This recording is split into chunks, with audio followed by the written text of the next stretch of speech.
Hi everybody, welcome to our second edition of The Mayor and Third. Our third edition of The Mayor and I, because we split up the last Yeah. one, so this is the third one, apologies.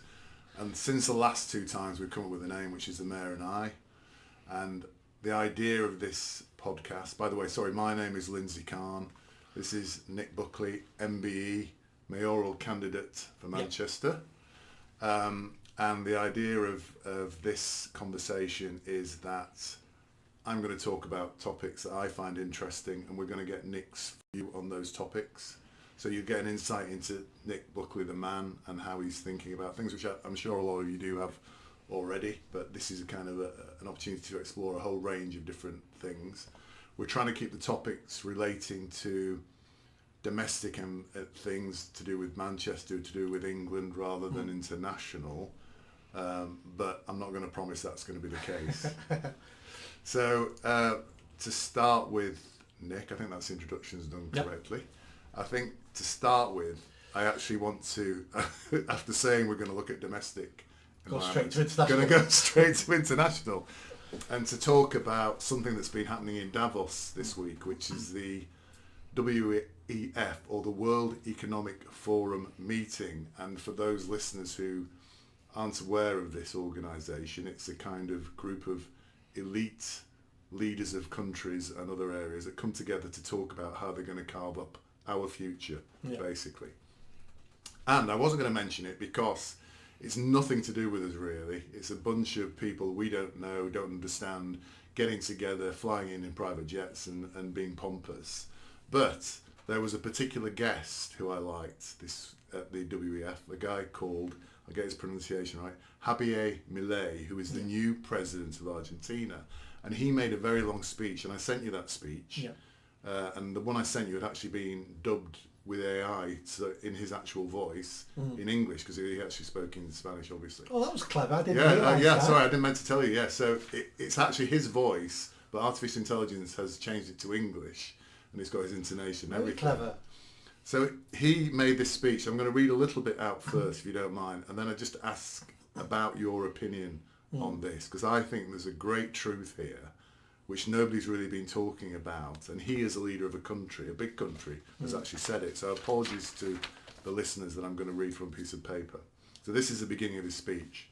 So what he said is, today, states don't need to directly control the means of production to control every aspect of the lives of individuals. With tools such as printing money, debt, subsidies, controlling the interest rate, price controls and regulations to correct so-called market failures, they can control the lives and fates of millions of individuals. This is how we come to the point where, by using different names or guises, a good deal of the generally accepted ideologies in most Western countries are collectivist variants, whether they're proclaimed to be openly communist, fascist, socialist, social democrats, national socialists, Christian democrats, populists, nationalists or globalists. Ultimately, there are no major differences.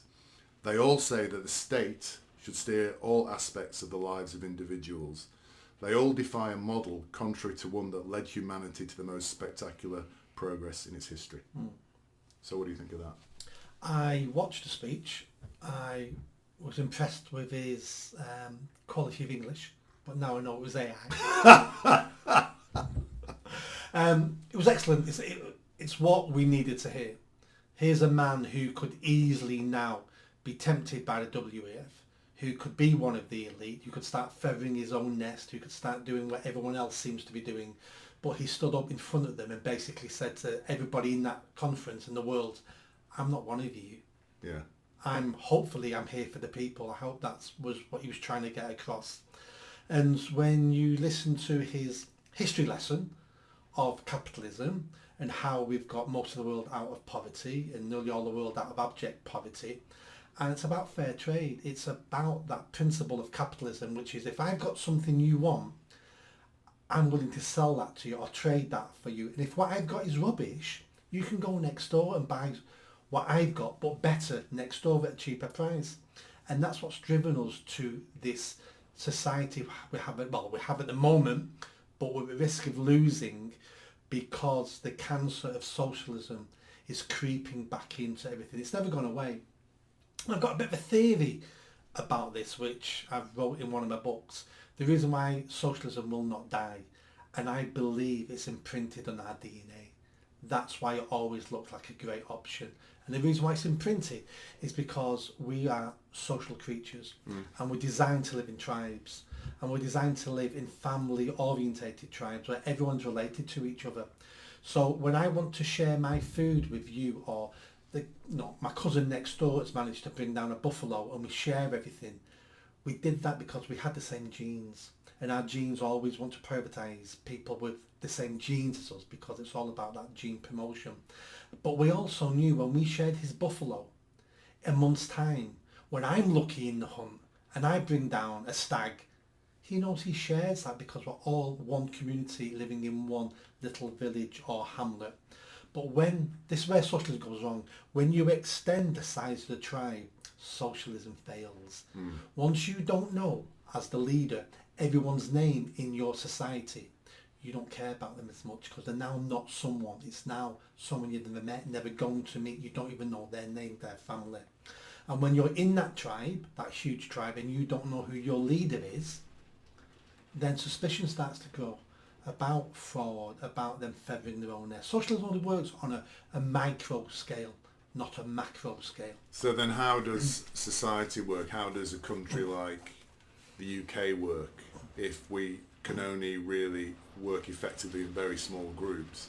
We do have countries like the UK that do work. Are you saying countries that work in the context of growth and the tribal thing are ones that have... That's only socialism. Socialism, yes. Only works in those tribes. Correct. Every time of socialism has always led to failure, yes. hunger, starvation and oppression. So when you try to extend socialism to a much larger, it doesn't work. However, countries that do work basically work well with capitalism is kind of what you're saying, I guess. And that's what his history lesson was telling us. Yes. Looking at the stats, looking at growth, looking at poverty, looking at starvation, looking at freedom. Yeah. You know, the best countries in the world with the highest longevity of life, highest standard of living, are all the freest countries. Yes. When you look at the poorest countries in the world and the shortest lifespan and look at everything else, they're always the most oppressive societies on earth.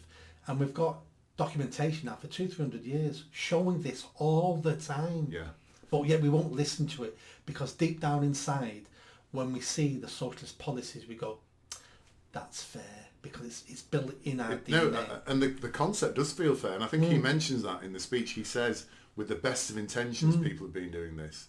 But what do you think about his idea, which kind of shocked me a bit, which is that he's basically saying most of the countries that we live in, including the UK, are already a form of collectivist society, already are a form of socialist society. That's what he's saying. I mean, do you think we're actually living in effectively a form of a socialist society in the UK at the moment? Oh, a very weak version, yes. Yeah. And it's been getting more like that throughout my lifetime.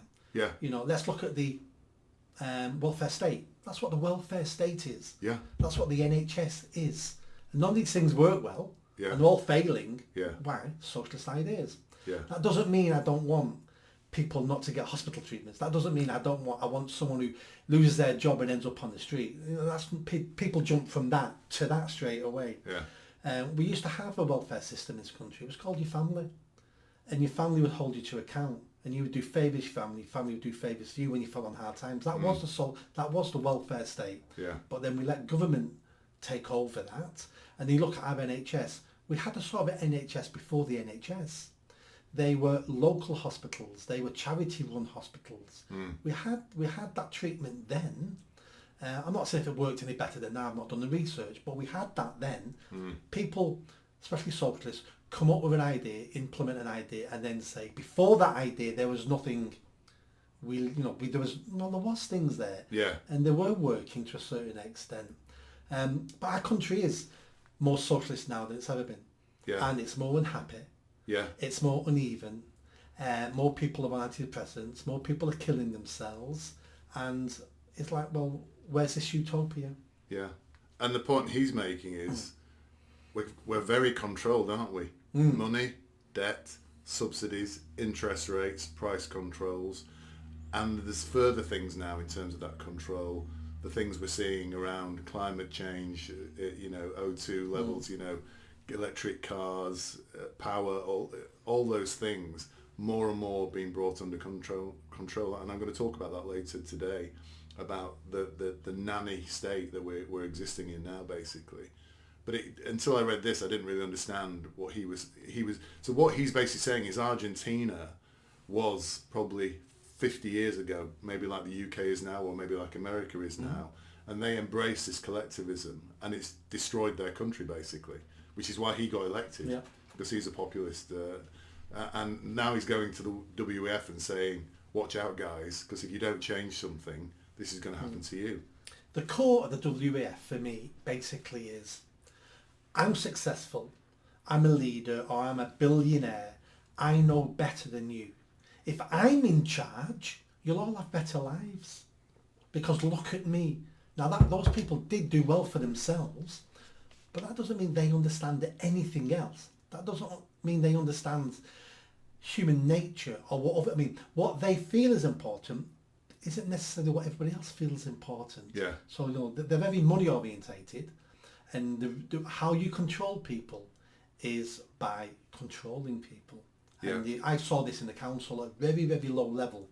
If only we had more power, we could get these idiots in our cities to have better lives. But the thing that's stopping these idiots having better lives are those idiots. It's like, Yes. how dare you judge people like that? And it starts elitism, where you think you know best. Yeah. And if you ran the world would be a better place. Yeah. I think what's great about what he did is, you're right, he went to the heart of this, and went on stage and said, these guys are basically destroying the world, in terms of their behaviour. There's a bit he said at the end, I'd like to read this out, because I think, again, this is meant to, he's saying this for business people, but I think this is a message for everybody, and it's a message for everybody in this country, every single person. So he put, therefore, in conclusion, I would like to leave a message for all business people here, and those who are not here in person, but are following from around the world. Do not be intimidated by the political caste or by parasites who live off the state. Do not surrender to a political class that only wants to stay in power and retain its privileges. You are social benefactors. You are the heroes. You are the creators of the most extraordinary period of prosperity we've ever seen. And then he says, thank you very much, and long live freedom, damn it. Now, what he's saying there is, I think the last time we spoke in the last 2 podcasts, this is what you've been saying, I think, isn't it? Which is, don't be intimidated by the political caste or by parasites who live off the state, by a political class who wants to stay in power and retain its privileges. This is what you say all the time about MPs and the current political class in the UK. They're not interested in us. They're interested in themselves and retaining power and getting their pensions. Absolutely. And they will say and do whatever they think will help them keep that. Yes. Sometimes what they think will do good things, and sometimes what they think will do bad things. But the outcomes they don't care about. It's about staying in power, staying relevant, staying part of the elite, having those benefits. Now, the benefits aren't always more money. The benefits sometimes are as long as people don't catch up with how much money I've got. Because that's how you judge success in our countries and other countries, is how much you've got. If people are catching up to you, well, you're less important now. You're less special. You always want that wide gap, because that's how you judge your success. Yeah. And in feudal times in England, that was done by the assertion of power and brutality or whatever. It's been done in a much more subtle manner now, isn't it? That's the only difference. It's the smarter now. Yes. Yeah. They've learned, haven't they, that you can't suppress people by brutality, but there are other ways of maintaining your gap between them.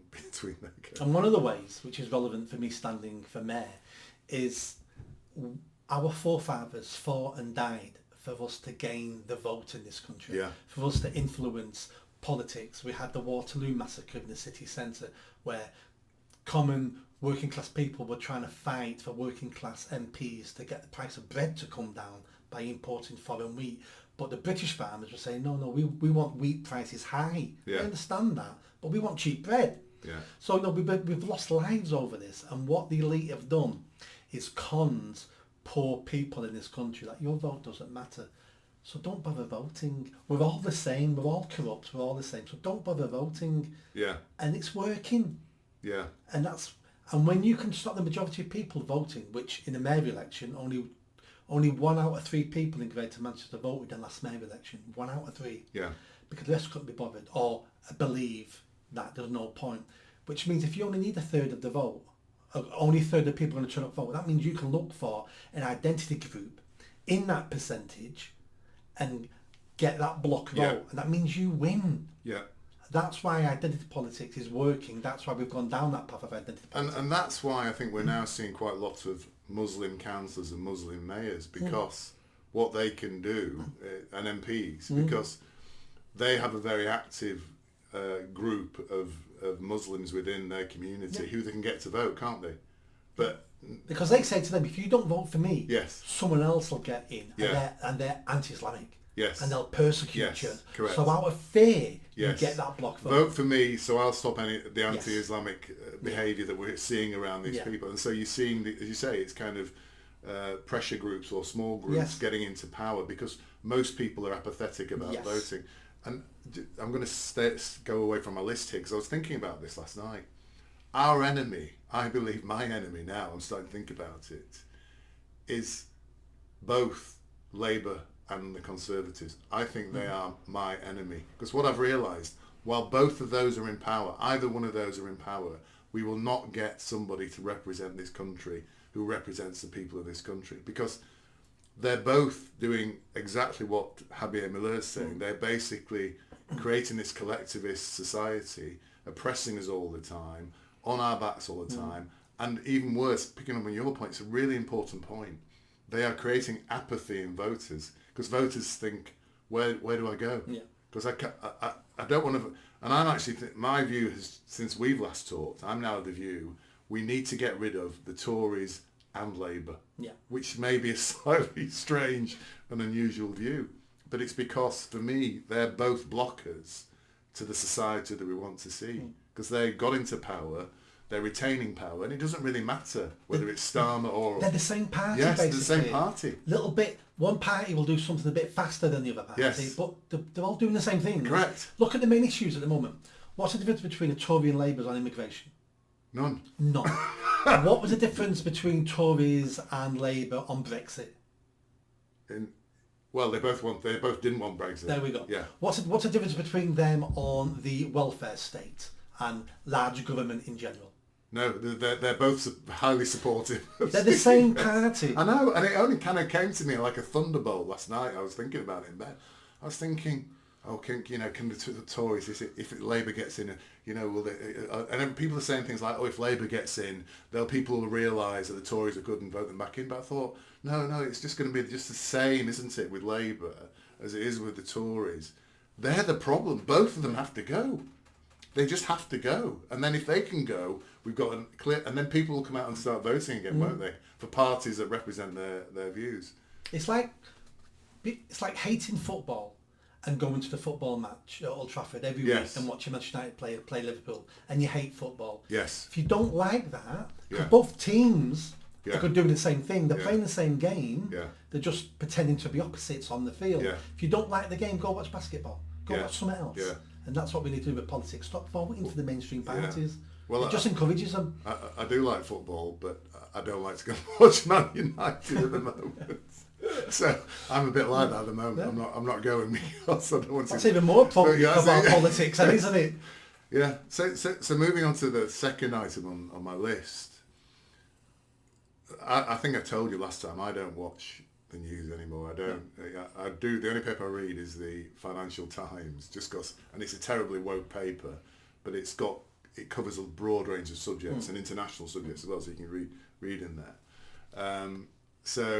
And I'll occasionally see an article from the Telegraph, and occasionally on the internet I'll see the Mail on Sunday or the Mail or whatever it is. But I steer away from BBC TV news. I steer away from most papers. I'm not on Twitter. But one thing I couldn't escape in the last week, 2 weeks, has been Rwanda. Yeah. And I'm kind of getting snatches of Rwanda here, there, or whatever. And the question I want to ask is, what the hell has Rwanda got to do with anything? and why is it consuming the news, consuming all the politicians, when to me it's completely irrelevant, will have no impact at all on anybody, but it's non-stop on the news. It's on all the front pages.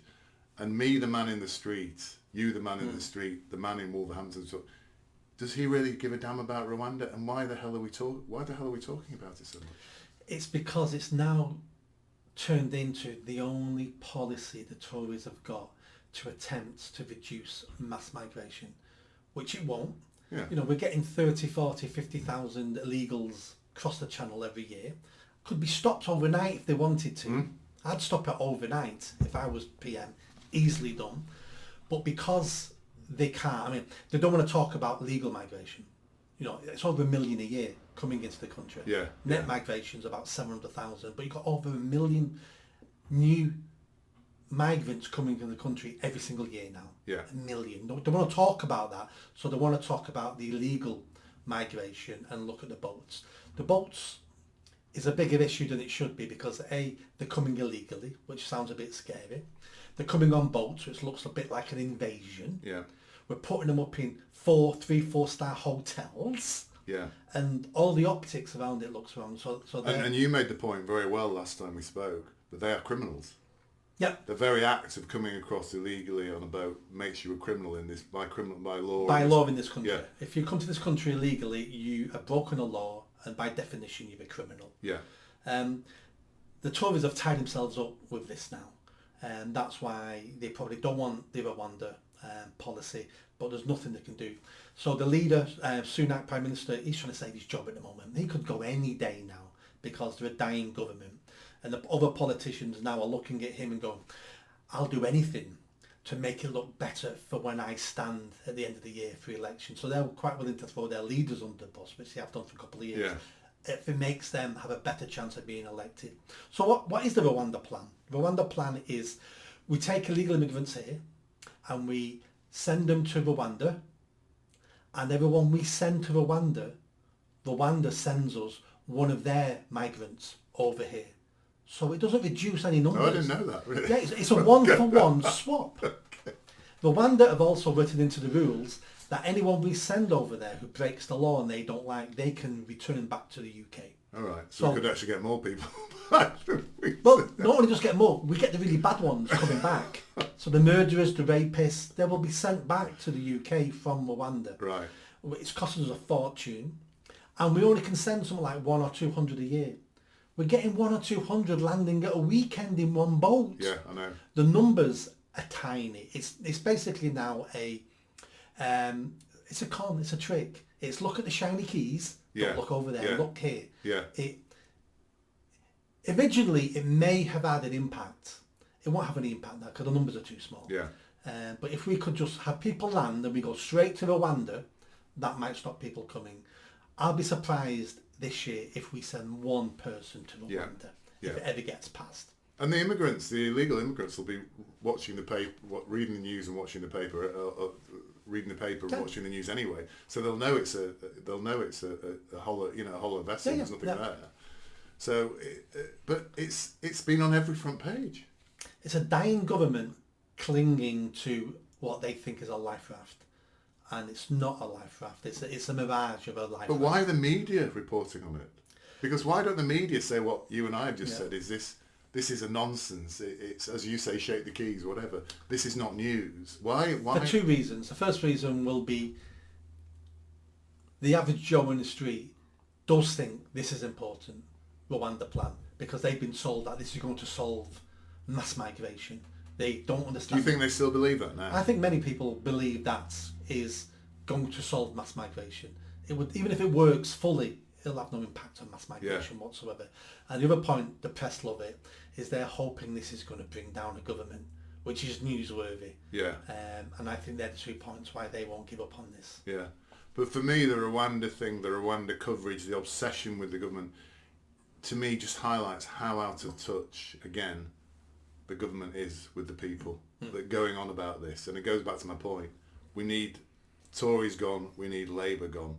Because Labour engage in this fully as well, don't they? They're fully engaged in there. They must know it's meaningless. So why are they even opposing it? They should be focusing on things, positive things to take the country forward. But they're as consumed in this stupid agenda and discussion as the Tories are.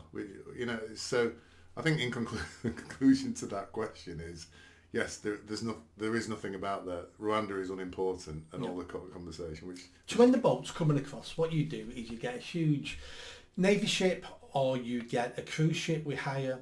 We park it in a channel.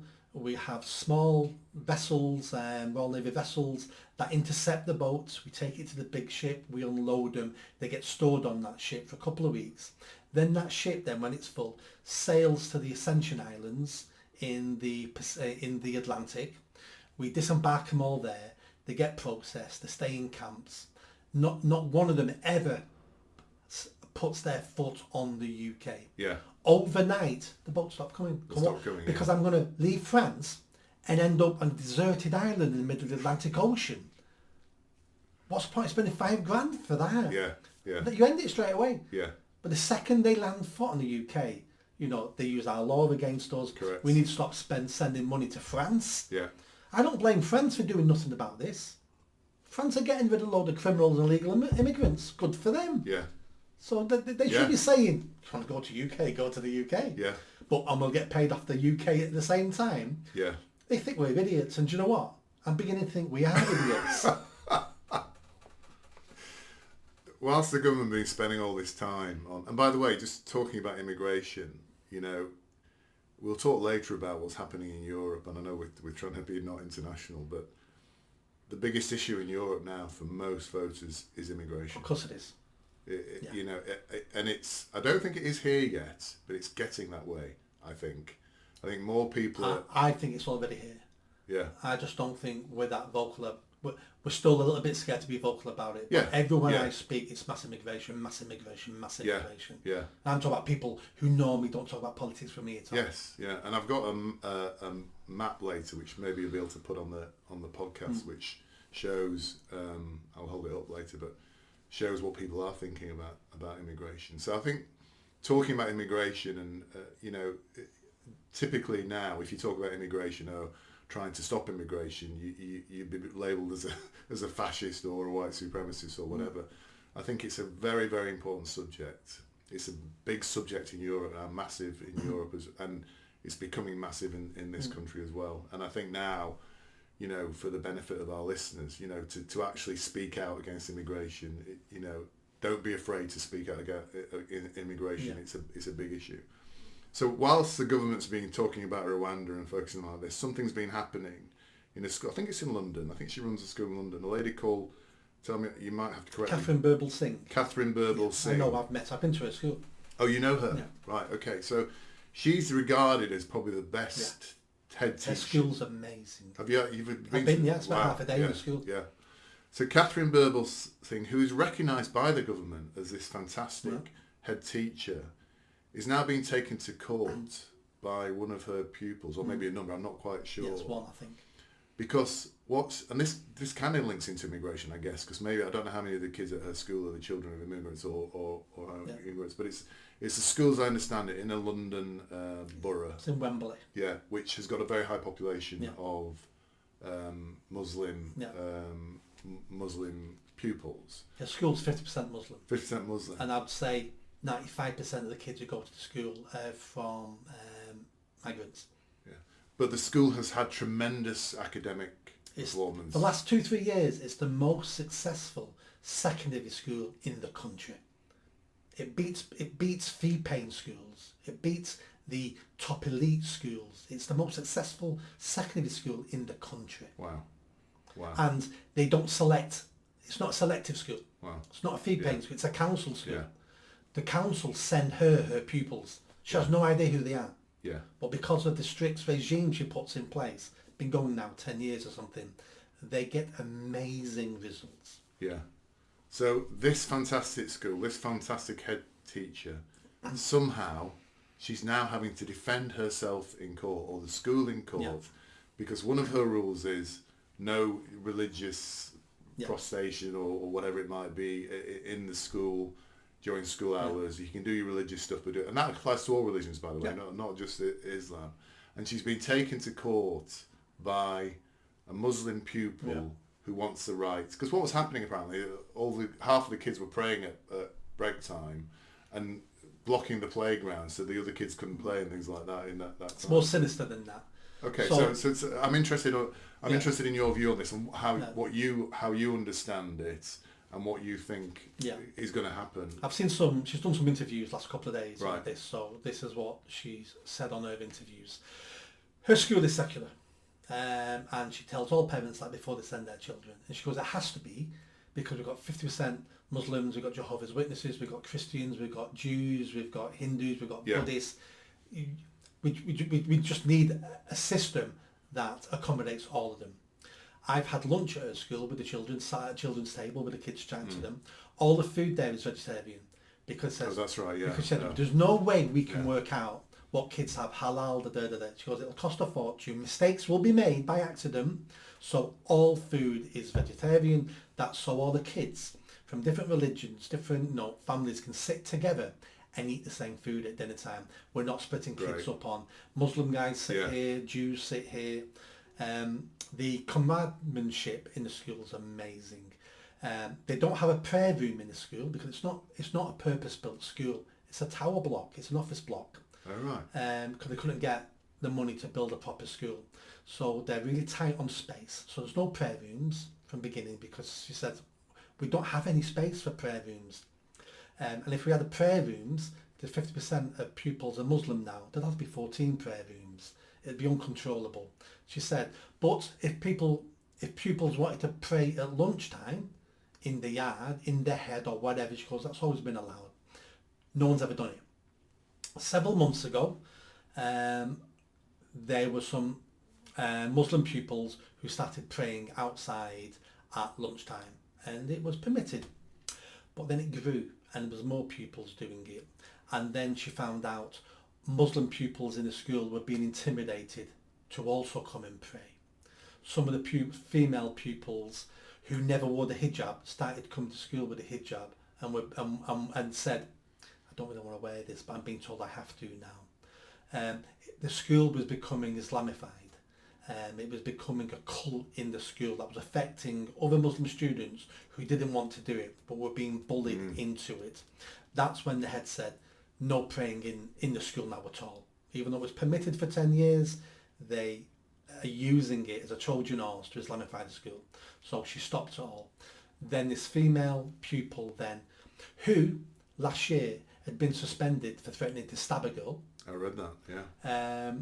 Then got legal aid to take the school to court, and it's in the High Court at the moment. This has to be thrown out. This has to be won by Catherine Birbalsingh. I mean, the school is absolutely amazing. I've never seen a school like it, and I've worked in schools, lots of failing schools. The respect by the pupils, and I've never been to a class before where every child was screaming out answers at the top of their voice and fully engaged. Yeah. And when I heard that, I thought, let me find the kids who are not taking part. And I sat at the back of the class looking at, every kid was engaged. And, and when you visit their school, the teachers don't take you round. They get 2 kids to take you round. And you can go in any classroom you want to without knocking. You just walk in, sit at the back. These are all unannounced visits. The school is amazing. And her results show how amazing it is. So the question to ask then, I mean, I agree with you. We hope the outcome is that she will win this. But where are the government here? Where is support for this lady, for this school, who are occupied with some stupid vote on Rwanda? Why are they not stepping in here and saying, no, this is the way it's got to be, blah, blah, blah? I think once it gets to a court case, the government can't comment then. This is an ongoing court case now. No, but why has the legislation before this not been changed to support these behaviours? Because I read one article saying that the law is behind her here because we're not catching up fast enough. Because this is an issue must be faced in a number of schools now. Oh yeah. With certainly in the London area where there's a very high immigrant Muslim population in those areas. This must be an issue in lots of schools. Why is the legislation not in place now? I'm asking you as though you're running the government, but I know you're not. But these, to me, are the issues that should be being dealt with by the government, not Rwanda. but they're not. They're nowhere to be seen here, are they? Have they actually said anything publicly to support it? Not that I know of. But again, let's go back to the theme of what we was talking about, cowardice in politicians. Why would a politician want to come in on this and potentially alienate their Muslim voter base? So let's just stay quiet. Let's just stay quiet. I'm not going to get involved in this. I don't often compliment France, our longest enemy ever, the French. I don't think I've ever heard you compliment France before. But all their schools are secular, and they don't allow any religious practices in any of their state-run organisations and state-funded institutions, and that's what we should have in this country. I don't want unless it's a Catholic school or something. Well, no, I don't want Catholic schools. Oh, really? I don't want any religious schools in this country, because what that does, is it separates us again into tribes. You're Catholics, you go to that school. You're Jews, you go to that school. You're Muslims, you go to that school. Education in a school should be non-political and non-religious. Why do you need a religion to understand the Roman Empire? Why do you need a religion to understand biology? Why do you need to be a certain religion to understand geography? We shouldn't have religion in school. Yeah, but I think you and I went to church, Protestant schools, didn't we? I did. I remember saying the Lord's Prayer and going to it and all that sort of stuff, and I quite liked that. That gave me some insight into my culture and into my religion, which is Christianity. So I'm not unlike you. But those days have gone. Yes, no, they have gone. But those have gone. So if we don't have that, we risk what we've got now. We risk of having. Well, I'm sending all my children to Muslim schools where they're going to be brainwashed about this and that. I want to send my Jewish schools, my kids to a Jewish school in the Jewish area where I live, and they're going to meet no one else apart from other Jewish kids and live in isolation of the country that they live in. We're seeing these pockets all over the country. Yeah, but I think, can't you have Catholic schools, Jewish schools, Muslim? I'm not particularly opposed to those, as long as the curriculum is controlled by the country, by the government. But they aren't supposed to be like it's supposed to be. Yeah, so a Muslim school for me is fine, and the kids can do the praying or whatever if they're all Muslims. The point here is this is a secular school, as you say, which is now being invaded by religious practice, which is eroding the success of that school. That's why I've got an opposition. I don't have per se an opposition to a Catholic school or a Muslim school or whatever. What about as long as there's a national curriculum? What about a Christian doctor? So we'll have a health centre run by Christians, only for Christians, paid for by the NHS. Yeah, but that's not education, is it? I think we're talking. It's a state service. Yeah. No, that's a good argument actually. I don't know what the answer to that. But I'm not aware of any Christian practices. But can you see how this? Yeah. I've not got the answers to any of this. I'm aware. I'm sure there are Muslim doctors or Jewish doctors where a lot of Muslims and a lot of Jewish people go to see them. But I think in terms of education, which is compulsory, so we're talking about something here that is compulsory for children in a particular area, I can understand having one affiliated to your religion. I'm not anti-religion. What about courts then? So you're arrested by the police, so that's compelled. You're going to court. Well, I'm going to opt for the Muslim court. Well, yeah, but you're talking about Sharia law. No, I'm talking about British law interpreted by Muslim judges with Muslim people running the court, and it's purely only for Muslims, run by Muslims, for Muslims, interpreting British law. Yeah, but the point there is it's not like they're teaching anything to do with Muslims at that. So there's no point. There's no reason to have a Muslim court. I don't think there's any point having religious in schools, because you're not there to learn about your religion. That's personal. Your parents should be sending you to Sunday school, to the local madrasa, to the local mosque in your time after school. All that's fine. Yes. But not in state-funded schools. But I can understand a parent saying, I want to make sure my child is living within the rules, if you like, or the structures of our religion. So we'll send him to and that's called Saudi Arabia. Okay. We'll move on from this one. By the way, I've been to Rwanda. I have actually been there. Yeah, it's actually a very nice country. Yeah. It's a very nice country. It's probably one of the best sub-Saharan countries in Africa. Continuing with schools. So we're seeing a situation here where the legislation is not in place to protect somebody like Catherine Birbal Singh and her ambitions for her secular school. we'll go from the sublime to the ridiculous now. So, something I read in the paper about the SNP. So we're going north of the border to Scotland. So they've now got... This is all local, this podcast, isn't it? After we said at the beginning, local, and it's like, yeah, we're going everywhere. Well, we're kind of staying within the UK at the moment. So the SNP have now put forward proposals that, again, this is just... I think this is crazy. Maybe you have a different view. So they put forward proposals that parents of children at schools could be jailed for 7 years, 7 years, if they try to stop their kids from transitioning, becoming a transsexual, basically going from, and this is about what's called conversion therapy.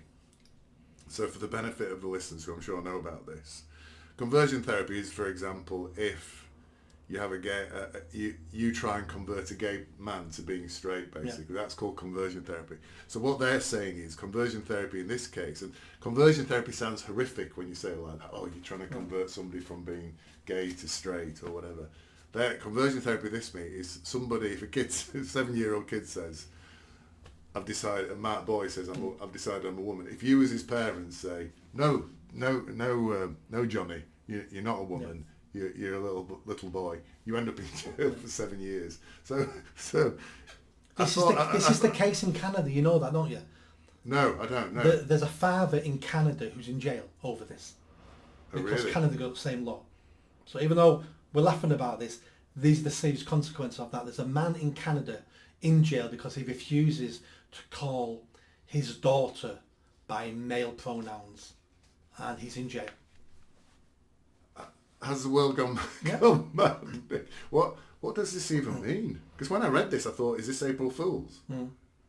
So if I say to my child, my son, who says he wants to be called Debbie, if I say to him, you're not Debbie, you're Fred, and you're not a little girl, you're a boy, and stop being silly. Because the day before he was saying that he was a rocket. Yeah. Today he's saying he's a woman. So I'm saying no. Next minute the police come round. Is that what we're talking about here? It can be as strict as that, yeah. And the SNP are basically lunatics anyway. They've got a real hardcore woke agenda, the SNP. They've got a really dark past, the SNP. I wrote an article on it. They were Nazi supporters. Really? Yeah. I don't know. Couple of their founding members did jail for being Nazi supporters. One of them was always quoting Hitler's speeches. One of them allegedly was doing deals with Hitler that if the invasion happened, they would run Scotland. They've got a really dark past. Wow. A couple of years ago, the MI5 released all their information on the founding members of the SNP over the 70-year rule, so it's all come public now. So these aren't conspiracy theories, these are all MI5 documents. Really dark past. They're in a quagmire, so they've got some real hard left woke lunatics in the SNP, and that's what destroyed Nicola Sturgeon. That's why she's not leader anymore. Yeah. And I believe part of the strategy now is to have some of these policies that Number 10 Downing Street will shoot down and say no, you're not implementing that. So at the next general election they can say, look, everything we do to improve this country, the Tories in London or Labour in London are shooting us down. That's why we need independence. Oh, so do you think this is a Trojan horse then? So... No, I think they really believe this, but I think they're going to use it when it gets shot down. Right, because you think they'll use it as leverage at that point. Yeah, because the Tory government shot down their policy of allowing male transsexuals to go into women's jails. So that was shot down by the Tories, and they made hay with that. Well, that was that bloke. I can't remember. Rapist. Yeah. What was he called? I can't remember. Is it Isla? Something like that. A great idea. Do you know what? Let's send male rapists into female jails. And there was a film of him walking along in a dress with a wig on, but with clearly a male bulge in his. Was it Isla Bryson? Yeah, that's the name. Yeah. That's the name. So he has to keep that, otherwise he won't be a very good rapist, will he? That's his career over there. And they asked Sturgeon, didn't they? This is I think this is what brought Sturgeon down rather than the scandal. Yeah, it was. They said to Sturgeon, "Are you happy for this bloke with an erection to basically go into a woman?" And she said, Yeah. He's a woman. And it's kind of, when you see this, you see Sturgeon doing that, you see this, you think, this is just insanity, isn't it? Again, we need to ask. I mean, Nicola Sturgeon, extremely clever lady. I think she's a very good politician. Yeah, very good politician, very clever lady. Not necessarily her policies, but the way she presents herself. I mean, at one point she was untouchable. You know, she was highlighted as the best politician in the UK, if not Europe. Yeah. She was amazing. Yeah. But what happens is, when you make a deal with the devil, with the far left lunatics, because they're keeping you in power and they're supporting you, eventually it turns around and bites you if you don't keep supporting them. Yeah. And that's what happened to her. She couldn't turn around and say, this has gone too far now, because she's built a career on this. So you don't think with the Isla Bryson thing, you don't think she potentially thought that was a reasonable thing then? I think most of them don't believe in any of this. I just think they're on the roller coaster and they can't get off, because if they try to get off, it's going to kill them. Yeah. So they're on the roller coaster with this 7-year jail sentence for parents. Yeah. They know it's nonsense, but they've got to carry on. Yeah. Well, this is a floated idea at the moment, a floated policy. Yes. They could shoot this down themselves when it gets discussed and stuff like that. This is just one of the crazy ideas they've put out there. I just find it. Yeah. Well, look at Starmer. Yeah. So, Mr. Starmer, you could be Prime Minister this time next year. Yeah. How many women have penises? Well, I know 99% of them don't. I mean, he's scared to say that. Again, he's a very clever man. Yeah. He's scared to say the truth because he'll be attacked by his own side, the far left lunatics. Yeah. He's always dancing with the devil. And that's why, this is why I've come to the conclusion, both of those parties have to go. Because they're too pervaded now by these ideologies, these people, these influences, that they can't, they're paralysed, aren't they? Yeah. And they just have to go. And the people pulling their string are not the people anymore now. Yeah. Not the general public. Yeah. It's interest groups are pulling their strings. Yeah. Which goes back to your point about the voting as well. And it's interesting, isn't it? Because you made the point at the beginning, and it all kind of ties into my views as well. People don't want to vote anymore. Because they must be looking at stuff like this and thinking, what's the point? Yep. What's the point? Although I do think the SNP is going to be voted out, by the way. I hope they get destroyed. Yeah. Just like I hope the Tories get destroyed. Yeah. And I know people will say, well, someone just as bad is going to get in. Well, that's probably true. But eventually, the Tories might change and be a better party. Surely, Labour in Scotland, or the Labour Tories, or the Alba party run by the guy who left the SNP. Yeah. Maybe one of them will step up and be different. Yeah. We can't keep rewarding incompetence and failure by saying this time they might be better. Well, no, they keep like Tories, 14 years in power. They're not going to get any better. No, this is it. No, they're not. So I hope the SNP get wiped out. I don't think the Tories will get any better, even if they're voted out. They're going to be the same. Right, I'm going to come back to the UK now, and I'm actually going to come right back to Manchester in a minute. But I want to start in Brighton. Yep. So, I don't know if you saw this article. There was a lady in Brighton called Sarah Reason, which is an interesting name considering what happened. She put some cardboard in a bin, so she didn't throw it on the floor. She put some cardboard in a bin in Brighton. Because it was the wrong recycling thing, she got prosecuted and fined £400 for it. Now, this is just a working woman who happened to put some cardboard in the wrong bin, and the council fined her £400. Now, the reason I'm going to mention this one is my daughter, who lives in Manchester town centre, recently got, and she lives in kind of an apartment block. It's actually a house, but it's an apartment block. And she puts her rubbish, so like all apartment blocks, there's the bins at there's like an area at the back. Communal bins at the back. Communal bin at the back, and she puts all her rubbish in there faithfully. As a family, we are very obsessed about litter. No, I'm not particularly obsessed with recycling. I think that's another major con that we've got going. But in terms of litter, we're very, I don't allow my kids to litter. They're all adults now, but they've never been allowed to litter. If I see somebody throwing something on the street, I'll have a word with them. I don't like any of that. I don't like litter. It's ingrained in the family. Yeah. And anyway, she has these nice bins, communal bins at the back. All the rubbish goes in there, basically. She got a letter from Manchester Council, who hopefully you'll be running this time next year. She got a letter from Manchester Council, a PCN, penalty charge notice. We found a box. Oh, by the way, I got a letter as well. Yeah. Because what happened was there was a letter or something inside. There was two Amazon boxes, which she'd obviously put in. One of them must have been at our house. She picked it up with my name on, or my name had gone on it, because we have a joint Amazon account. My name had gone on it, and it must have gone to her. I think she'd put the boxes at the back in the bin. Then when the bin men were taking them out, the boxes must have dropped out onto the street. So she got a letter saying, "You've been, we found your litter on the street. Littering is a criminal offence." She's a chartered accountant, by the way, so she can't have anything criminal offence. Please tell us what happened. So she wrote back. I mean, they sent that letter to me as well, and I just said, "Get stuffed." I wrote back and just said, "Get stuffed." You know, how dare you send this to me? But she's law-abiding. She's law-abiding, so she filled in the relevant form, saying what happened. I'm very conscientious. I'm a chartered accountant. And blah blah blah. Whatever. 2 weeks later, penalty notice, £140. So I said to her, "This is not happening, Holly." I said, "This is not happening." I said, "Find out how your local councils are. Find out how your local MP is. Write to them. Send them all this documentation." Anyway, next minute it was dropped. But what's happening with the councils, that they're doing this to law-abiding citizens? The lady in Brighton, 400 quid. My own daughter, who's a very law-abiding, tax-paying, rates-paying citizen, who hasn't done... My daughter... I mean, this woman, you could argue, she put it in the wrong bin, so but it's bollocks anyway. But my daughter had done nothing wrong. She told them she'd done nothing wrong.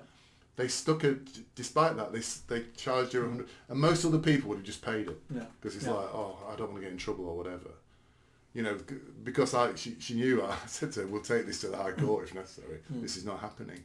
Why are councils doing things like that? You're going to be running the council, hopefully. The mayors don't run council, Just wastes a lot of energy. The 10 councils will run themselves independently. The mayor can have influence, but he doesn't run the council. So what if you were the mayor? How? I've worked on this council. Let me tell you why this is happening. Yes, but I suppose first I need to know, what's your opinion of that? Because you might say, "Well, I think that's very good, Lindsay. I think that's what we should be doing to the honest, hard-working citizens." Firstly, what's your opinion? And secondly, what would you do if you were the mayor to influence change around this, what I see as horrific behaviour from the council? So, a couple of things here. The first thing is, we both agree that the councils need to crack down on people littering. Yeah. We all agree that. So that particular story with your daughter, they found her Amazon boxes on the street. So of course they should investigate. Of course they should say, "This is not good enough. Here is a penalty notice." They've then given her an opportunity to explain what went on. The fact they should have read her explanation and went, "Do you know what? That's fair enough." And we could never prove intent anyway, because she said, "I put it in there, it must have blown out, or someone's thrown it out." Well, that's a reasonable excuse. It should have been dropped there and then. Because to uphold that in the court of law, the council would have to show intent that you meant to do that. So your bin blowing over, or something falling out of your bin, or people emptying your bin on the street, well, that's not your responsibility. So she had a genuine reason that looked reasonable. Should have been the end of the matter. But what happens to the councils is they're being hammered for this all the time. What are you doing about littering? What are you doing about littering? What are you doing about fly tipping? Well, the answer is to catch the real people who are dumping lorry loads of crap on country lanes or on deserted streets. They're very hard to catch. But catching someone who's legitimate, who will write back and give us her name, address, and we know who she is, that's easy. But that one fine looks just as good on my record as the real dangerous person who's dumping lorry loads of crap. It's still just one fine makes my stats look good. So again, through incompetence and through not wanting to do the hard work, we take the low-hanging fruit. That's why we've got people walking around my city centre fining you if you drop, which is true, but this has happened. Some crumbs fall off your Greggs past it and you get a £70 ticket in the city centre. What? That's been in the Manchester Evening News. That's true. But we're not looking for the person, the rogue builder, who's throwing fly tipping on the streets. And when we do catch them, by the way, we get them to, and it takes a long time to catch them for putting up cameras and things like that. When we get to court, they get an £80 fine. And it's like, you've been doing this for years, and you've cost the council 50 grand cleaning up all your mess, and you get an £80 fine in court. So of course you're going to carry on doing it, because the cost benefits are tremendous in your favour. We're not clever enough on reducing littering and that. We don't educate kids anymore now. We should penalise parents. But how can we educate a whole generation of people now in our country about throwing litter on the street, when we're also told that our country's crap, our country is evil, our country is not worth supporting? Where I don't throw litter on the pavement because this is my country. Yeah. This is my country. Just like I wouldn't expect someone to throw litter in my house because it's my house. Well, this is my country, and I have some respect for my country. And I had this conversation once with a mate of mine. He said, well, I do that because councils have to clean it up, and that's providing jobs for low-skilled people. And I went, no, it's not. It's just using your council tax in a really, really poor, efficient manner. Yeah. But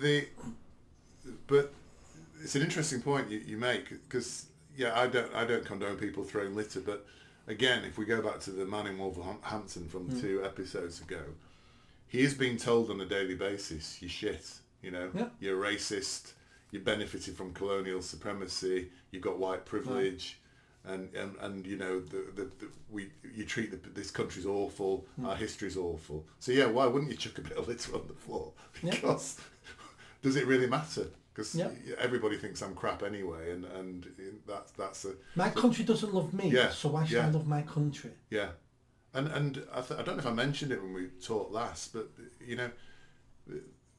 we have actually the governments in this country, and I'll include Labour and Tories, they seem to despise their own citizens, don't they? It feels like that. It feels like that, and examples like this to me just reinforce this. We despise you, we hate you. If you put a bit of cardboard in the wrong bin, we're going to charge you 400 quid. If we find something no matter what your excuse is, we're going to charge you 190 quid. This is what people are feeling like now, isn't it? Part of it is it's an income stream. Yeah. So we're taxing everyone to death in this country. And the other part of it is, like I said before, it's low-level incompetence. We need to solve the littering issue. We all understand that. But we're not going to do the hard work to do it. We just want the low-hanging fruit. Yeah. So it looks like we're doing something about it. Yeah. And part of saying it is raising money. And we're obviously hearing about councils going bust. I think it was a Birmingham council that went bust. I don't know which one it was. It went bust recently. Yeah, Birmingham. Something that really captured my attention about a week ago was the bill for HS2. And in the same page, it was in the FT, I was reading about the bill for HS2. There was an article about how much Labour are going to spend on green policies or supporting to green policies. So the two, I can't remember the exact numbers now. I think it was 68 million. 60, not 60, I wish it was 68 million. But 68 million is a horrendously large number. 68 billion HS2 is going to cost now. And the Labour, when they get in, which as sure as eggs are eggs they're going to, they're going to spend 32 billion on green campaigns, whatever that is. Whether that's chucking money into, I'll tell you about an electric car story in a minute. So I added those two numbers together, as an accountant, I added those two numbers together, and it adds up to £100 billion. So over the next few years, we're going to be spending £100 billion on two things that I think are absolutely useless. And I think most of the population in the country thinks they're absolutely useless as well. And I then went and looked up how many taxpayers we have in the country. And we have 30 million taxpayers. There's a population of about 60 million, but we've only got 30 million taxpayers. And that's taxpayers everywhere from the lady who runs Bet 365 and pays how many millions tax, to the guys who work on the shop floor in lots of businesses and only get paid, £12 an hour or whatever, they still get charged tax. So 30 million taxpayers, £100 billion of spend. That works out per taxpayer at over £3,000. So the government is going to every taxpayer in the country and saying, give me £3,000 of your money. That's because this is what this is, isn't it? This is £3,000 of the money that you have earned. Give me £3,000 and I'm going to spend it on a rail network we don't need and green policies for one of the lowest CO2 emitting countries in the world. What the hell is going on? They feel their vote winners at the moment. I don't think Labour will be as bad as we think they're going to be. I hope to go. I think they're going to be bad. Don't get me wrong. We're not in for a nice day with them, but they're not going to be as bad as we think because there's no money left, and we're already in debt. Yeah. And the second they get into power, what do they want once they get into power? What are they to get into power next time? I guess. Yes, to stay in power. So they're going to do things to stay in power.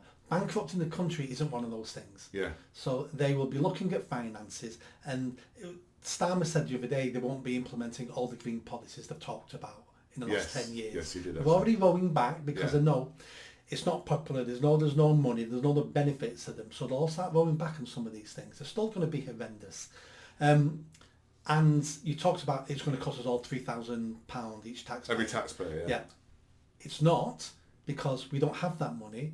What it's going to do is it's going to put us in more debt. They're going to bother. Whatever they spend, they'll be bothering. Yeah. Our grandchildren will be paying off that debt, not me and you. Eventually we will be paying it though. It'll have to be paid through taxes or whatever increase or whatever. But the point for me is there is the HS2 to me. You and I both travel to London on trains. You can get to London in a train from Manchester in 2 hours. Yeah. And they're every 20 minutes or whatever. There's no problem with train transport between Manchester, and the same from Birmingham to because that's where it's stopping now, isn't it? Birmingham. So we don't need this thing. Why are we doing it? Why are we spending £68 billion pounds? It would have been a good project when it was first thought about 30 years ago. Yeah.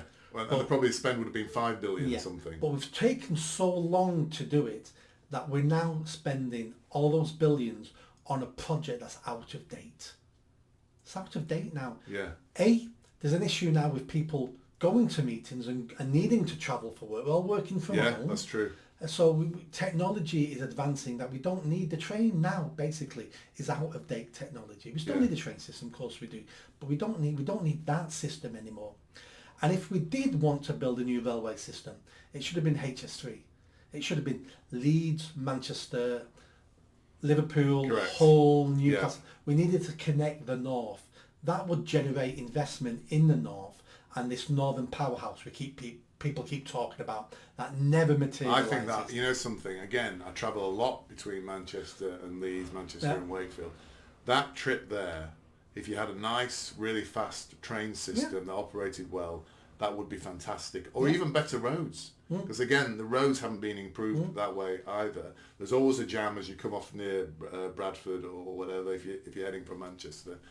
You could transform the lives of so many people by spending £2 billion, probably. I'm guessing these numbers. £2 billion pounds spent there would transform the lives of people in the north massively. And create investment, create new job opportunities, create new businesses. Because at the moment, every time we want to improve the north, what do?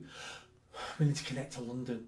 And London just sucks everything into London. That's what's going to happen now with Birmingham. Yeah. Birmingham now is going to be a suburb of London once you get that faster train there.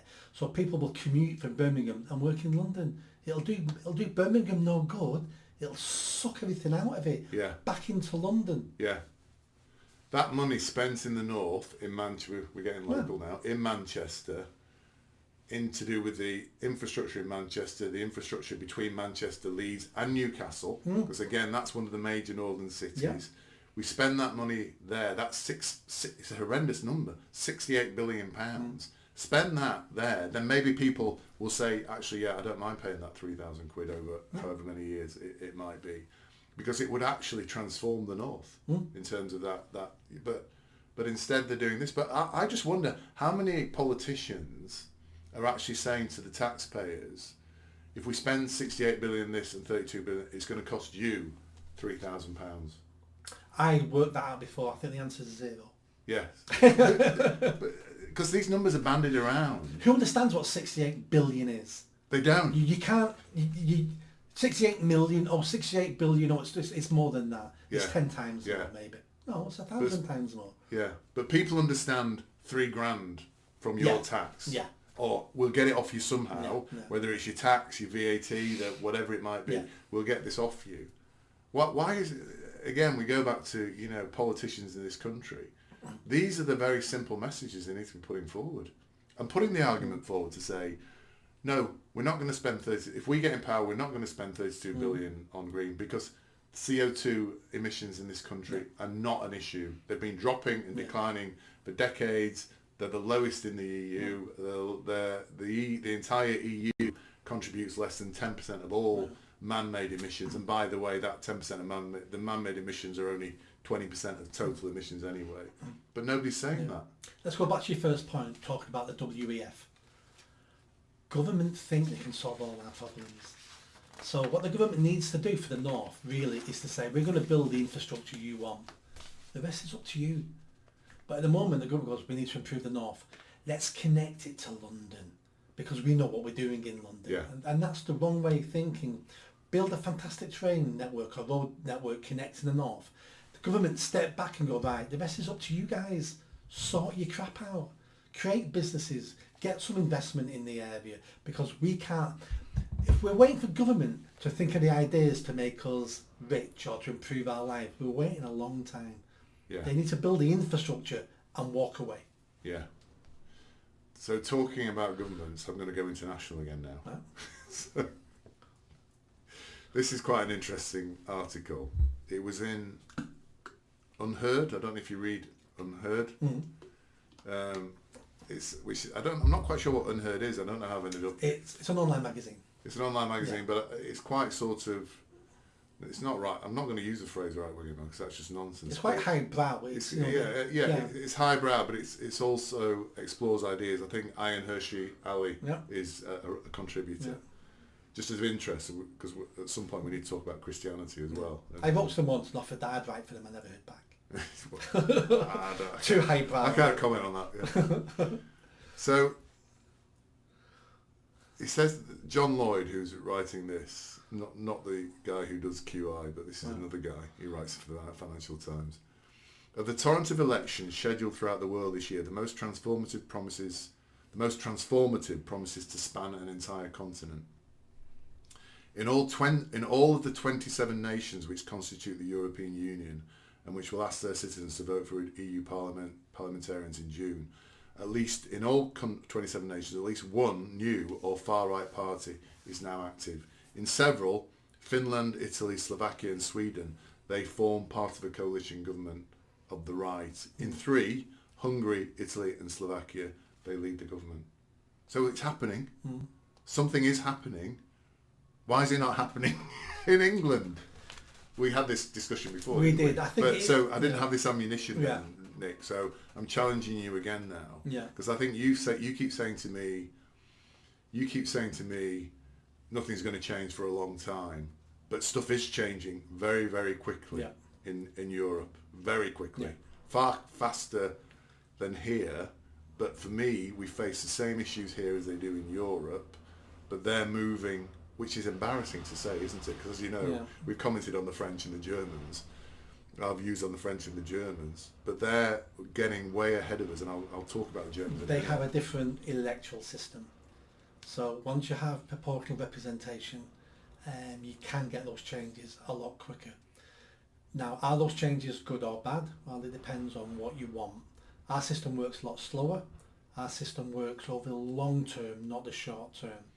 If we had a short-term system in this country, we would be basically schizophrenic. We'd be jumping from one policy to another policy to another policy to another policy over several years, depending who's leader, depending which government's in. And it's difficult when you're living through this, but we need to be looking at a long-term position all the time. What's best for the country in the long term? We need change in this country, of course we do. But our system is first past the post. So we have smaller parties and pressure groups will convince the large parties these are the policies you need to take. So change is coming to the UK. It just doesn't come as quick as Europe. Now, that can be quite good because look at the 1930s in Europe. You know, fascism took over because smaller parties had a bigger influence on their national parties. So we need to be careful of what we want here. But are you saying that all of those 27 countries have got a different electoral process to us? Surely that can't be the case. There must be some that are first past the post. Right? Not to my knowledge. I mean, some of them may. I don't know. Yeah. I've not done the research, but from my understanding, most of them haven't. I mean, are we going to talk about Germany and the AfD? Yeah. So if because I think this might blow your theory out of the water. Because at the moment, the coalition, you're right, it's a coalition in Germany. It's a coalition government, and I think it is a proportional representation. The three parties in Germany are the Social Democrats, the Greens, and the Liberals. Their votes are now down to about 30%, their popularity. The AfD, the Alternative for Germany, now leads all of them at 22%. So we've actually got one party here that's actually, even in a situation like in the UK, would actually become the dominant party. So that's a coalition environment, but we've actually got one party now where the alternatives, the three coalition members, and don't forget we've had coalitions here as well. We had a coalition just recently with the three coalition parties have actually lost 21 percentage points to them. So we've even got a situation now, whereas even if this was first past the post in this country, they potentially would become a majority government. So next election in this country will be really, really interesting for many reasons. Turnout, let's see what turnout's going to be like. Is it going to be extremely high or extremely low? Who are they going to punish? You know, is it the Tories or will it be Tories and Labour? Are Reform going to do anything? Are the SDP?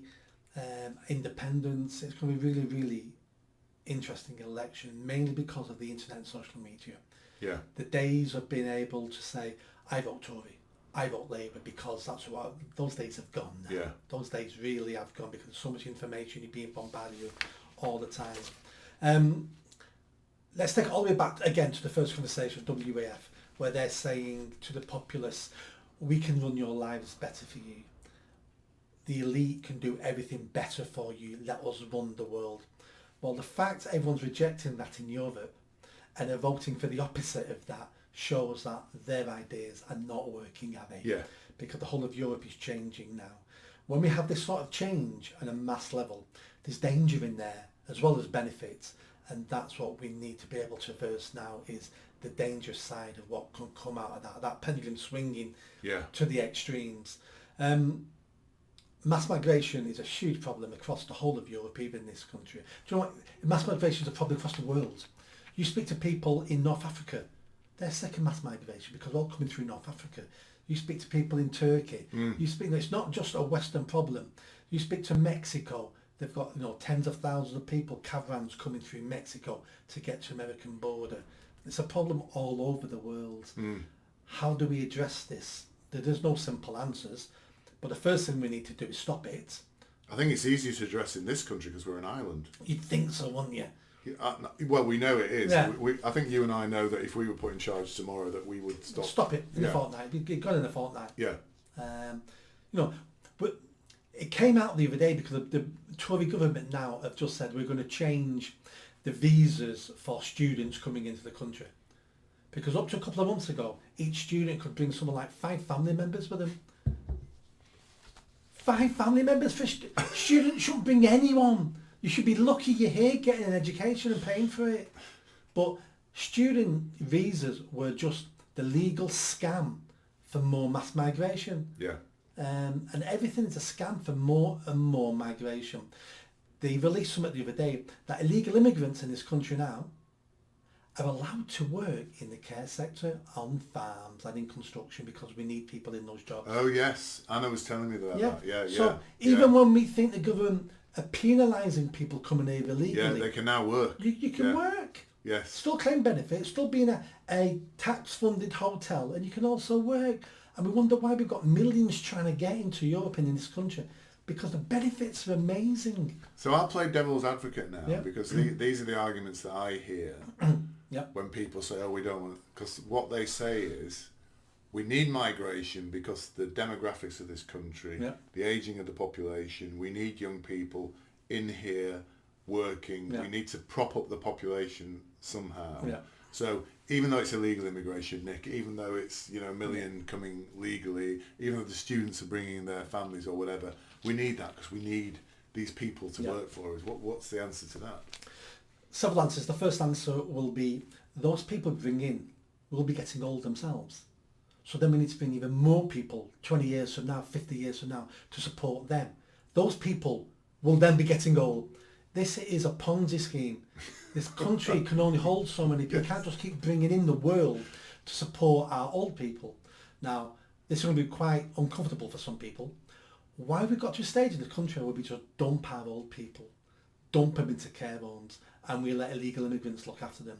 See the story you might see the news of a week? No. 3 migrants working in a care home beating the shit out of old people. Really?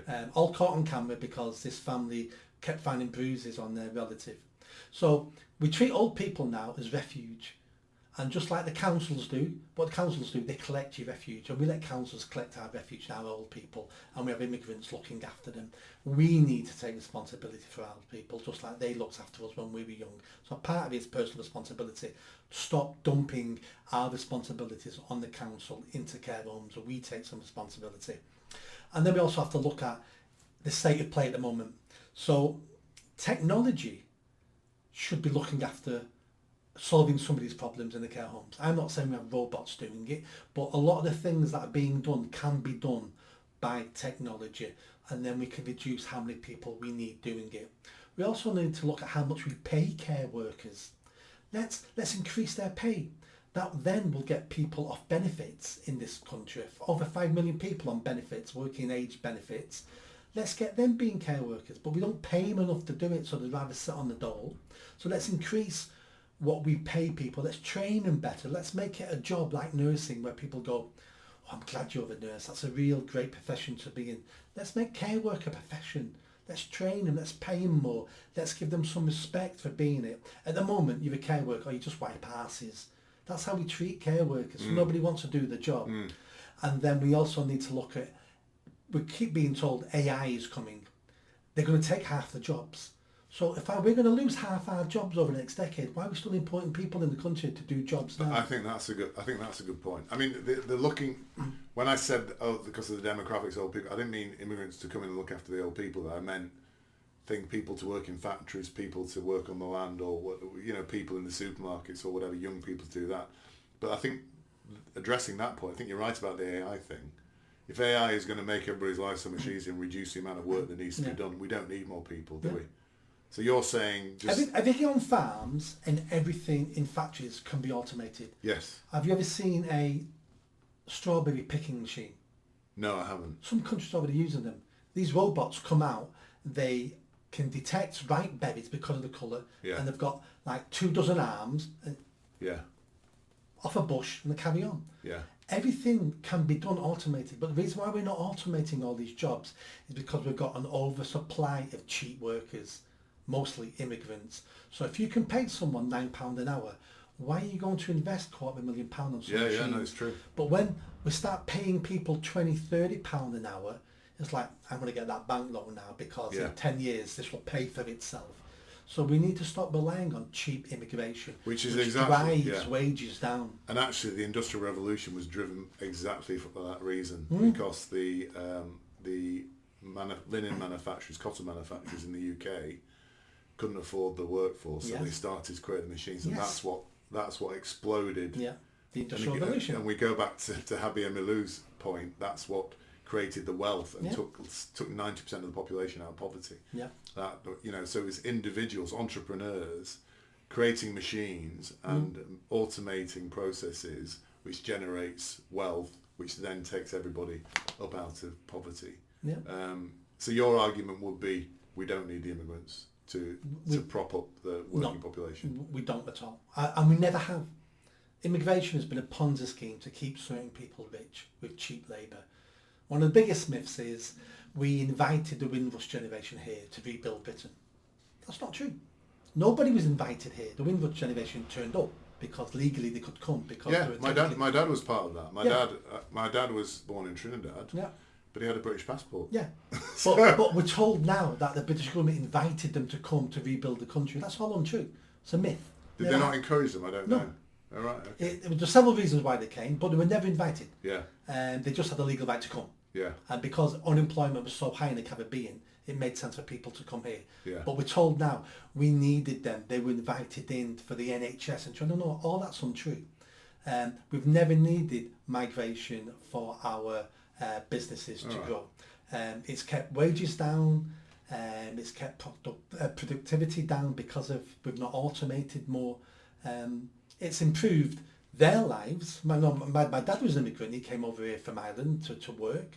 But the whole immigration issue is surrounded by myths, lies and fairy tales.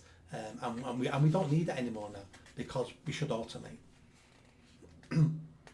So going back to how do we get onto the immigration? Just going back to, we were talking about the AFD, weren't we? Yeah. And the international, and you're right, I think we said that immigration is the biggest issue facing as, I think the AFD, who is this party now, which is polling at nearly 30% in Germany, one of their big policies is about immigration, basically. And in fact, there's I mean, what's interesting here, just going back to the media, is the media are desperately trying to discredit them, of course. Oh, yeah. So there's recently said, the AFD held secret talks in a Bavarian castle talking about sending back 1 million immigrants, including ones who've been born in Germany, to get them out of Germany. All made up, all fantasy, basically. But the media are desperately, like they're doing with Trump at the moment in America, trying to suppress their popularity. It's not working. Well, they're going to do exactly what they've done with Trump. It all backfires. Because they're saying sending migrants back to their home countries won't be popular in Germany. So let's say that's what they're doing. And they're reporting it, and most of Germany's going, I agree with that. Yes. So they're actually advertising non-existent policies which the people actually want. Yes. Just like they've done with Trump. Yeah. Because they're not in touch with the average. The average person is sick of it all. Correct. The average person is sick of mass migration. That doesn't mean they're sick of foreigners. They're just sick of their town changing in 10 years, or them not being able to get in schools and jobs, and they're seeing different cultures. These people are coming and not even pretending to be German. Yeah. And people are going, I can't cope with this. Yeah. And if this party is saying they're going to solve it, I'll vote for that party. Yeah. No, I think this is the thing, isn't it? If you say anything now against migration, and, well, actually, I'll say this isn't the case, but the impression a year ago, if you said anything about you think of people like Gary Lineker and things like that, but say anything against him, you were labelled as a racist, a fascist. The fact you may not be racist or fascist, you just are concerned about your services, your town, your country, your school, your kids. The fact that you're not allowed to have those concerns, or this was the impression. However, this is something I want to mention at the beginning. So this is a map, which I'm going to hold to the camera. I don't know if you'll be able to put it. If you send me that, I can put it. It'll just come in the video now as we're talking. I'll quickly show it to our listeners so you can get an idea of what it is. So this is a map that was taken, a poll basically, that was taken of people in the UK, and it's basically showing what percentage of people back tougher small boat measures, what we've been talking about. So if it's blue or darker blue, basically means more people are backing. I think if it's light blue, which most of this map is, it means between 40 and 50% of the people in that area back tougher, smaller boat measures. So this map is basically blue and dark blue, which means that most people in the country are backing tougher measures on small boats. Remarkably, there's one area here. So if you're not feeling this, the area will be coloured white. Basically, it goes from white to light blue to darker blue to very dark blue. There's only one area that's white in this. London. And to me, that is a startling insight into how this country is being run and who is running this country. In London, the white area, it's probably Islington and Westminster. They are the people who think they shouldn't be tough measures, but the rest of the country, does. Yeah. Sorry to show you that. So, does that not tell us everything about how out of touch our government is? It is. They've got themselves in a right mess, and this has been going on all my life, and it's getting worse and worse. And now we're at breaking point, and there's nothing the governments can do to turn off the taps because our economy at the moment is relying on it. What we need to do is say to businesses, you've got 4 years. We're going to start turning off the tap today. Not fully, it's going to start slowly being turned off. You've got 4 years to sort your procedures out about employment. You can't do it overnight. Businesses would go bump. And also you've got to think about who funds our main political parties. Businesses.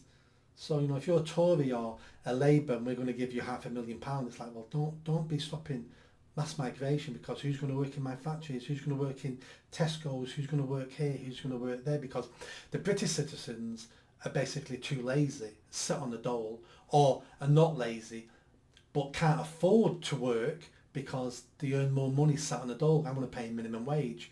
It's like, who's got the interests in all this? I'm not convinced that's right. I don't think it is business. I don't think business... I think the part of that, I don't think this is just business, but that's part of the thing we need to understand. It might be part of it, but I don't think this is a money thing, because I don't think genuinely most businesses, factory, having experience in myself, are that concerned about employing immigrants. Because even immigrants they employ have to be paid the minimum wage now. There's minimum wage legislation in place now. So I'm not seeing that myself. I don't know what the rationale is, but I don't think the answer is saying to businesses you've got 4 years to get rid of illegal immigrants. Because don't forget, most of these illegal immigrants are not working. They're sitting in hotels, scattered generally in the north. Yeah, but I don't mean just illegal, I mean legal migrants. Oh, legal migration. We've got 1 million coming in a year. I meant immigration in the immigration general, yeah. This is small boats though, that's purely small boats. This is purely small boats, yeah. So tougher measures around small boats. Yeah, so and that's because they're perceived as criminals. Yes. You've broken into my country. Yeah. People are a lot more amenable with legal migration because, well, I don't agree with the system, but you followed the rules and you got a visa, you came here and you're working and you must be paying tax. So they're a lot more lenient there. But perceived criminals breaking into the country when it stops. But I think now what's happening is it's starting to impact on people. They're seeing it, aren't they? The illegal migrants. And again, social media as well is showing everything that they wouldn't have shown you 10 years ago. So we're having all these issues in Ireland now, and there was another article I was going to bring about Ireland where there's been riots in Ireland with people in towns where they're trying to convert the only hotel into for illegal migrants. It's really bad in Ireland, Southern Ireland I'm talking about. Really bad in Ireland, but also in most countries, most areas of the UK now, people are seeing illegal migrants. There's various issues. There's people defecating on the streets. There's been incidents of attacks and I think possibly rapes. I'm not sure, but there's been now, and it's on social media. People are showing it on social media. That's why we've got more information at our disposal now. Where 10, 15 years ago, you never would have known the incompetence of what's going on because you're too insular. And I think people are scared now, and they're saying this needs to stop. And by the way, it's costing us £7 million a day to house these people. But the only people who don't seem to be concerned are sitting in the middle of London, and I thought that was quite startling. To see that. And it'll also be because I think most people in London are foreign born. That's true, So they'll also be thinking, well, I want my relatives here, I want more people coming here, I want my friends coming, so they may be against that themselves. Yeah. So I want to finish on something which I'm sure you don't have an opinion on Nick. I doubt it. So if you could just remind our gentle listeners what your most recent book is called. Oh, my book. It's called Feminism, Myths, Lies and Ungratefulness. Right. So there was an article in the Telegraph and I read it and I thought, I wonder if Nick's got an opinion on this. And I'll just read it's by a guy called Michael Deacon. I don't know who he is. He's put here, this is his headline: today's feminists just want to strip women of their rights. They're against female-only sports, prisons, public toilets, and any woman who dares to disagree is called a hateful, old, transphobic bigot. Surely that can't be right, can it? Surely a feminist, Nick, a feminist could not be somebody who would have those views and fight against the rights of women, could they be? The biggest con feminists ever played on the public was convincing people that feminism was about equality. Feminism has never been about equality. It's been about special rights for feminists. Feminism is basically a trades union for other feminists. It's about power, about the elite. And now, I mean, we've had feminism in this country now influencing policy for at least 70 years. And every decade, women report more and more unhappiness. Every decade. Men's unhappiness has stayed the same. Women's is going down. It used to be above men, it's below men now, and it's still going down. Every decade, women report more and more unhappiness in the UK. You mean less unhappiness? Oh, they're more unhappy? More unhappy. Oh, sorry, I see, yeah. So the more feminist policies we get, yeah. the more and more women are unhappy. Yeah. Why? Because feminism damages women. It damages the family, it damages community. But all we hear is equality, screams of equality. It's all about equality. It's not about equality. The main feminists in our country, people like Julie Bindel and the Australian woman, forgot her name. Germaine Greer. Germaine Greer. Yeah. Even they say feminism is not about equality. Even they admit it. But really? Yeah, but nobody. I write about it in my book. Nobody wants to talk about it. So what has feminism done for women? Well, first of all, we will say it got women the vote. And it got women equal treatment under the law. Well, I'd argue it did, but let's say that's true. We seem to forget that up to 1918, working class men couldn't vote in this country. Yeah. Women had to wait 10 years longer to 1928. Exactly 10 years longer they had to wait. So at that particular point, they were treated unequally. But only by 10 years. Most of history, everyone's been treated terribly by the elite. Everybody was treated. Yeah. Women were not picked out for special treatment. In fact, men over history have been treated a lot worse than women. Let's look at the most evil man in the world ever, Hitler. Hitler killed twice as many Jewish men than he did women. So a man who hates Jews hated men more than he hated women. Look at the slave trade. Well, there's only one slave trade, the transatlantic slave trade. Other slavery never happened according to Black Lives Matter. So let's look at But also a lot of the slave trade, I've been reading about this recently. Britain was not by far the worst of the slaves. The Portuguese. The Spanish were dreadful. Yeah. And do you know who's worse than all of them? Black Africans. The Black Africans. Because they controlled the whole slave trade, yeah. selling each other into slavery. Yeah.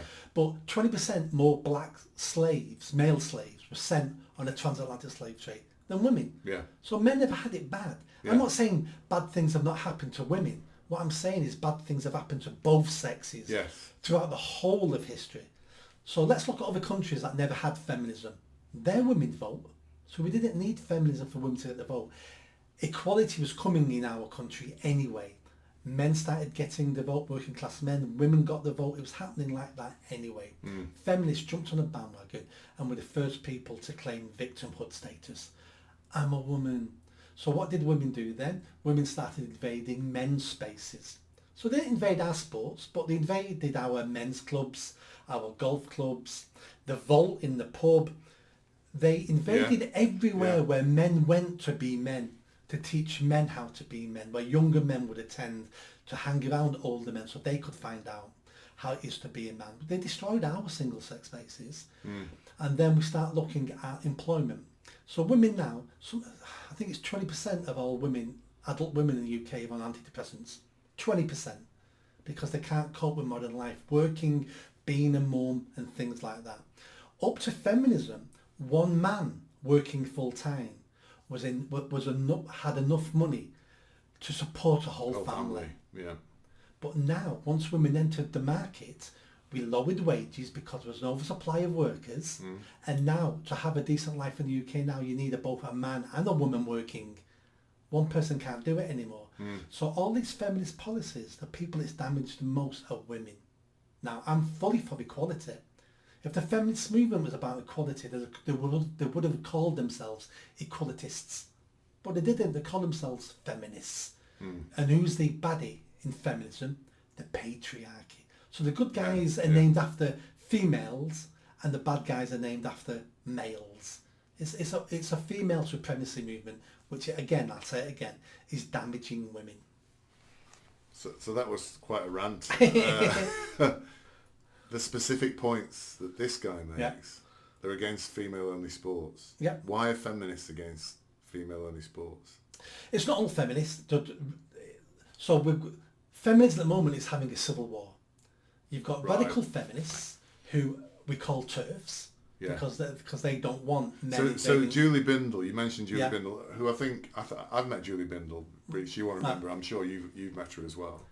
She is a feminist. She's a radical feminist. Yes, but I know she has particular views on the trans question. Yeah. She doesn't believe men should be in women's spaces, in women's prisons, in women's sports. Yeah. You know, she's very, very vocal about that. So is this the bifurcation of the feminist movement? There's people like her who are saying, yes, we want levels of equality among men, but we don't want those things. Yeah, so Julie Bindel is wrong in almost everything, apart from the trans thing. I think she's very articulate and very she's very articulate and very. She just hates men. So she's anti-trans because I'm sure she shook hands with me. Not because they're trans, but because they're really men, and she hates men. She sees all men as violent perpetrators and rapists. That's how she sees all men. But she's on. I think I'm not necessarily agreeing when I'm nodding. I'm listening to on the right. She's on the right side of this in just one issue. So we've got progressive feminists and radical feminists. Progressive feminists are the woke feminists. They're the pink hair. They're the purple hair. Yeah. Trans everything. Black Lives Matter. Let's have a revolution. I'm probably a communist anyway. And what's wrong with them? So did I tell you that story? So I went to a Labour thing just before COVID. I think I've told you this story before. I went to a Labour thing before COVID, and it was Labour women against trans men in women's spaces. Yeah. And they'd been cast out of the Labour Party. They did this thing at Grenfell Tower, or at the base of Grenfell Tower and the thing. And during it, the thing, which was quite horrific actually, they were throwing in, trans activists were throwing smoke bombs into the hall we were in. Julie Bindel was there. Debbie Hayton was there, who's quite a well-known bloke who's a trans woman. I don't like to use that phrase, but the phrase I like to use isn't acceptable. So it was a perfectly civilised thing. And then when I came out afterwards, and we were walking away, all the protesters were out there. It got quite scary, actually, quite violent. I went out with the women to stand with the women so they could see we weren't being intimidated. But then when it all died down, we walked out, and there was a chap walking along with a pink-haired woman, and she saw me and Anna and said, she said, oh, look at them. She was in tears. She said, they were in there supporting these people. And it was a woman. And I was like, this is a woman supporting men to go into women's spaces. And I was quite shocked. And I think that's what you call a progressive... She's a progressive feminist, yeah. So what are they thinking? So feminists really have been saying all my life. I'm asking a man what a woman's... Men and women are all the same. Right. That's what they've been saying. Progressive feminists. All feminists have been saying that for a long time. Yes. It just happened to cross a line at trans when the radical feminists said, oh, no, this has gone too far for us now. Right. But up to that point, it was men and women exactly the same. We can do the same jobs. We've got the same traits. We're as physically strong. Women should be soldiers. Women can do this. Girl power. It was all that until it crossed a trans line. So progressive feminists now are saying, well, if men and women are exactly the same, well, if a man wants to be a woman, let him be a woman. Men did not invade women's spaces and women's sports. That's a lie. Men did not invade. Women invited men into those spaces. They were enabled by women. They were invited in. Yeah. So they turned up and started going in. Which they will do. That's what men do. Yeah. Yes. So this is a civil war now within feminism over the transition. Oh right, I didn't realise. Yeah. So they hate each other. That's why men are not heavily involved, because they don't know what side to take, because there's women on both sides and they both call themselves feminists. I don't know what to do here. So men are trying to keep out of it. I see. And should keep out of it, because it's like picking a a side between Hitler and Stalin. Yeah. Do you know what? They're both going to kill you eventually. So just don't join the side. I also don't think most men are that interested in the trans thing. No. Particularly. Because it's not affecting men, is it? Well, I think they are because it kicks in with our natural protection of women. But I'm sorry, yeah, no, I mean, apart from... But we're not doing anything about it because we don't know who's right or wrong. Yeah. We have these women in telling us men should use our spaces and we want them to use our spaces. How dare you tell them they're not? So we think, oh, maybe we shouldn't. But then these feminists go, we don't want men in our spaces. It's like, so men don't know what to do because women don't know what they want. Yeah. So in fact, what this guy should have said is today's progressive feminists want to strip women of their rights. Yeah. That's what he's saying. Because I wasn't aware of this kind of civil war between feminists or whatever. There was, I'm just trying to find it now, and it's probably not appropriate to scroll through. But there was an article that somebody in America who used to be not woke has become kind of woke. I can't remember what his name was now. But Elon Musk was in a Twitter spat with him, basically. And this chap was saying...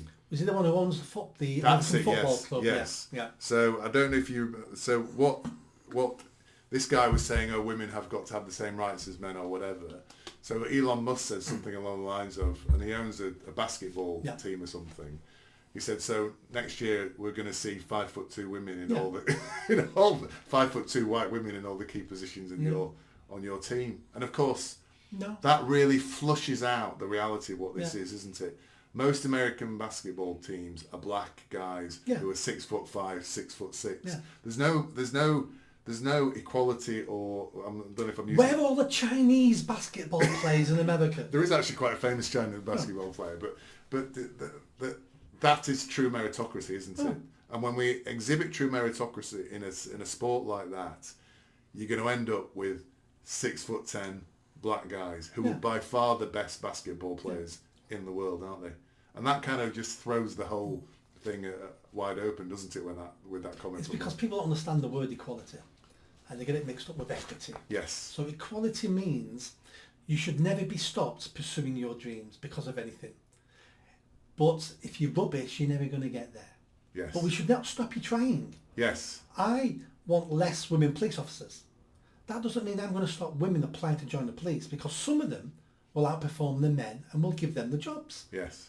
But that doesn't mean we should have 50% female police officers, because that means we're taking less of a group of people who naturally won't make the best police officers. Yes. Equity sounds a bit like equality, but equity means you look at every situation, every institution, every career, and then you look at the local population and you split that up into sections, which means you need 50% Muslim people, you need 50% women here, you need, well, let's take it all the way down, you need 1% trans women here, you need 0.5% paedophiles here. Well, we can't split everything down to match the population where you live, because people have different dreams, different aspirations. That's why we have more Asian people are doctors or dentists or solicitors. Why? Because their parents are saying to them, work harder at school. I want you to be a doctor, a dentist. I don't want you to be a police officer. You might make an amazing police officer, but I don't care about that. I want you to be a doctor.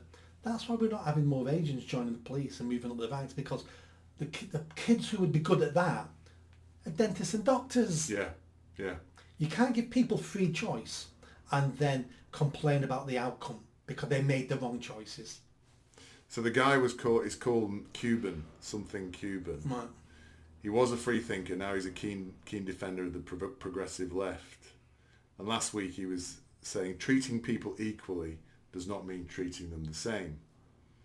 And he said diversity helps businesses by employing people others do not. So Elon Musk said, cool, so when should we expect to see short white Asian women on the Dallas Mavericks NBA team? And of course there was no response to that. I would imagine that guy's just got a new girlfriend. And he's trying to impress her? Yeah. Okay.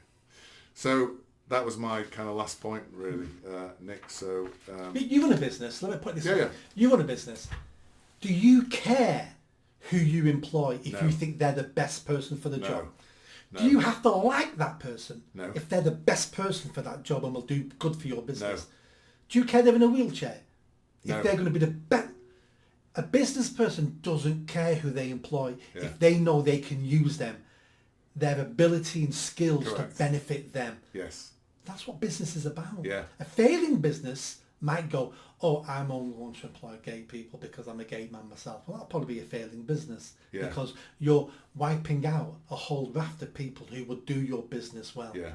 That's called equality. Well, we've seen that, and we discussed this last time. We've seen it with Claudine Gay in Yes. Harvard, and there was also another example closer to home in the UK, John Lewis, recently, Yes.